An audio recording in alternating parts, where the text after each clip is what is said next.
사실 전 세계에서 가장 안전한 국가를 뽑으라면 누구라도 천조국으로 불리는 미국을 꼽을 겁니다.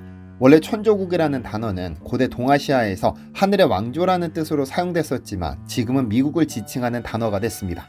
한자도 달라지는데 천조국, 즉 천조원을 국방비에 쓰는 나라라는 의미. 실제로 미국은 2024년 국방비로만 8,860억 달러를 책정할 정도로 세계에서 가장 많은 국방비를 지출하고 있습니다. 덕분에 전세계 국방비 지출 1위, 군사력 1위, 무기 판매량 및 금액 1위라는 천조국의 지위를 견고히 하고 있죠. 그런데 미국의 최첨단 무기는 입이 쩍 벌어질 정도로 천문학적인 가격을 자랑합니다.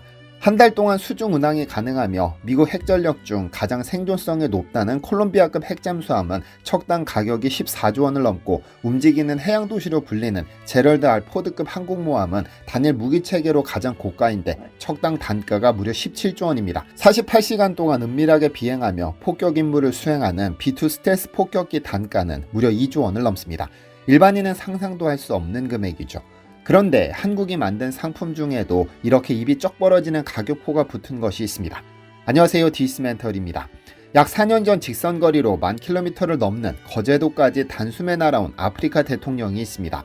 대통령이라는 자리가 그렇게 한가한 자리가 아닐 텐데 모든 일정을 다 제치고 거제도까지 날아온 인물은 아프리카 모잠비크의 필리핀 유지 대통령입니다. 삼성중공업이 건조한 선박 코랄술 에펠렌지선 명명식에 참석하기 위함이었죠. 이튿날 모잠비크로 출항한 코랄술은 현재 모잠비크 해상에서 활약하고 있습니다. 도대체 에펠렌지가 어떤 선박이길래 일국의 대통령을 거제도까지 불러들인 것일까요? 삼성중공업이 모잠비크로 출항시킨 선박은 부유식 해양 액화 천연가스 플랜트로 불리는 에펠렌지선입니다. 에펠렌지는 말 그대로 바다 위에 떠있는 액화 천연가스 공장입니다. 육상에서 건설해야 할 가스 처리 시설을 거대한 배 형태의 구조물에 집약시킨 복합 해양 플랜트죠. 가스전 바로 위에서 기체 상태의 천연가스를 채굴 및 정제한 후 이를 영하 163도로 냉각시켜 액화 천연가스 상태로 만듭니다. 이렇게 생산된 LNG는 설비 내 저장 탱크에 보관됐다가 곧바로 LNG 운반선으로 옮겨지는데요. 육상 파이프라인 설치나 대규모 부지 확보가 필요 없어 환경 영향을 최소화할 수 있고 개발 비용과 기간도 단축할 수 있다는 장점이 있습니다. 이름은 선박이지만 사실상 바다 위에 떠있는 공장인 겁니다. 특히 러시아 우크라이나 전쟁 이후 에너지 안보의 중요성이 커지고 상대적으로 탄소 배출이 적은 LNG 수요가 급증하면서 에펠엔진은 미래 에너지 시장의 게임 체인저로 주목받고 있는데요. 현재까지 전 세계에서 발주된 에펠렌지 프로젝트는 총 10기인데 이 중 절반인 5기를 삼성중공업, 1기를 대우조선해양이 건조했습니다. 나머지 4기는 중국의 위슨이 수주했지만 미국이 제재 대상으로 추가하면서 사실상 한국 기업들의 독주 체제가 구축됐죠. 바다 위의 정유공장으로 불리는 만큼 에펠렌지선은 그 크기가 상상을 초월합니다. 세계 최초이자 현재 전 세계에서 가장 거대한 플랜트는 2011년 로열 더치 쉘이 발주한 프렐류드 에펠렌지로 현재 호주의 프렐류드 가스전에서 활약하고 있습니다. 그런데 그 크기가 무려 축구장 4개를 붙인 것보다 더 큰 448m, 폭은 74m에 달하죠. 연면적은 휴양도시 모나코 면적의 2배 이상에 달하는, 그러니까 모나코보다 2배 큰 선박이 바다 위에 떠 있는 겁니다. 여기에 발전기, 액화설비, LNG 수송선 하역장까지 갖춰야 하기 때문에 웬만한 기술력으로는 도전할 수도 없는 최첨단 선박인데 이 분야의 독보적인 기술력을 갖춘 기업이 삼성중공업입니다. 지난 7월 7일 삼성중공업은 아프리카 지역 선주와 약 8,700억 원 규모의 해양 생산 설비 본계약 체결을 앞둔 예비작업 협약을 공시했습니다. 이는 본계약을 위한 첫걸음으로 이름을 밝히지는 않았지만 이번 계약은 모잠비크 코랄 북부가스전 프로젝트와 관련된 에펠렌지 건조일 것으로 보입니다. 최종 본계약까지 체결된다면 총 수주 규모는 미화 25억 달러, 우리 돈으로 약 3조 6천억 원에 이를 것으로 예상되죠. 핵잠수함 한 척의 가격을 훌쩍 뛰어넘는 산업설비가 대한민국 거제에서 탄생하는 것인데 의아한 점은 모잠비크라는 국가입니다. 2011년에 한 척을 발주해서 출항시켰는데 4년 뒤 또 한 척의 에펠렌지선을 발주했으니까요. 일반인들에게는 잘 알려지지도 않은 아프리카 국가이고 1인당 GDP가 700달러에도 미치지 못하는 세계 최빈국 중 하나입니다. 그런데 삼성중공업에게 3조 원이 넘는 비용을 투자해 선박을 발주했다는 것도 의문이고 도대체 왜 이렇게 큰 돈을 투자했느냐는 점도 의문입니다. 사실 아프리카의 많은 국가는 여전한 개도국입니다. 면적이나 인구수에 있어서 전혀 아쉬울 것이 없지만 여전히 많은 국가가 개도국이라는 꼬리표를 달고 있죠. 하지만 가난한 대륙 아프리카 아래에는 신의 은총이라 불러도 좋을 양질의 지하자원이 매장되어 있습니다. 특히 모잠비크 해상에는 세계에서 가장 거대한 천연가스전이 자리하고 있죠. 아프리카 대륙 남동부에서 인도양을 끌어안은 모잠비크는 1970년대부터 해상에 천연가스 매장 가능성이 거론됐지만 오랜 기간 구체적 성과가 없었습니다. 1970년 정부 차원의 시추 탐사 결정을 내렸지만 이후 30여 년간 별다른 발견 없이 시간만 흘렀죠. 결국 2004년에 들어서야 남부 펀데 테마네 가스전에서 소량의 가스가 발견되어 남아공 에너지기업 사솔이 개발을 맡아 생산을 시작했는데요. 하지만 이마저도 내륙 가스전을 활용한 소규모 생산에 그쳤고 모잠비크의 해상 천연가스 잠재력은 여전히 검증되지 않은 상태였습니다. 그러다 2010년대에 들어 해외 메이저 에너지 기업들이 모잠비크 오프쇼어 가스전에 주목하며 본격적으로 진출하기 시작하는데요. 미국 에너다코를 필두로 대형 석유가스사가 북동부 루브마 분지 해역을 탐사한 결과 2011년에 사상 유례없는 규모의 초대형 가스전을 연이어 발견했습니다. 21세기 최대 규모의 가스전으로 불릴 정도로 어마어마했죠. 에너다코가 운영한 제1광구와 이탈리아 ENI가 운영하는 제4광구에서 각각 막대한 가스 매장량이 확인됐는데 두 지역을 합치면 약 130에서 140조 입방피트 이상의 가스가 매장된 것으로 추정됩니다.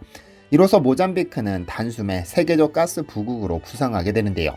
특히 한국가스공사는 ENI 컨소시엄에 참여해 4광구 지분 10%를 확보함으로써 모잠비크 가스 개발에 직접 참여하게 됐습니다. 모잠비크에서 가스가 본격 생산되면서 가장 큰 수혜를 받은 국가는 한국입니다.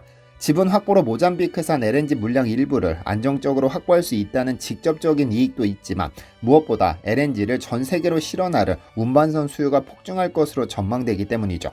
한국은 LNG선 건조 분야에서 세계 최고 경쟁력을 보유하고 있어 이미 발주된 운반선 및 향후 발주될 LNG 운반선의 절대 다수를 한국 조선소들이 수주할 것으로 예상됩니다. 영국 클락슨 리서치 등에 따르면 모잠비크 프로젝트가 정상적으로 진행될 경우 최대 40척 규모의 LNG선이 투입될 것으로 전망됩니다. 이미 2020년 12월 한국 조선사들이 17척의 LNG선 건조 LOI를 확보한 바 있는데 현대삼호중공업이 9척, 삼성중공업이 8척을 수주하기로 조건부 합의했고 발주 금액 총 3.5조 원에 달했습니다. 하지만 2021년 초 모잠비크 북부 지역의 무장반군 공격으로 토탈이 사업을 중단하면서 이 선박 계약들도 최종 확정이 미뤄졌으나 이후 정부와 주변국의 치안 확보 노력으로 상황이 점차 안정되어 2022년 말부터 프로젝트 재개와 선박 계약 확정을 위한 움직임이 다시 시작됐죠. 한편 전세계 LNG선 건조 시장에서 한국의 위상은 압도적입니다.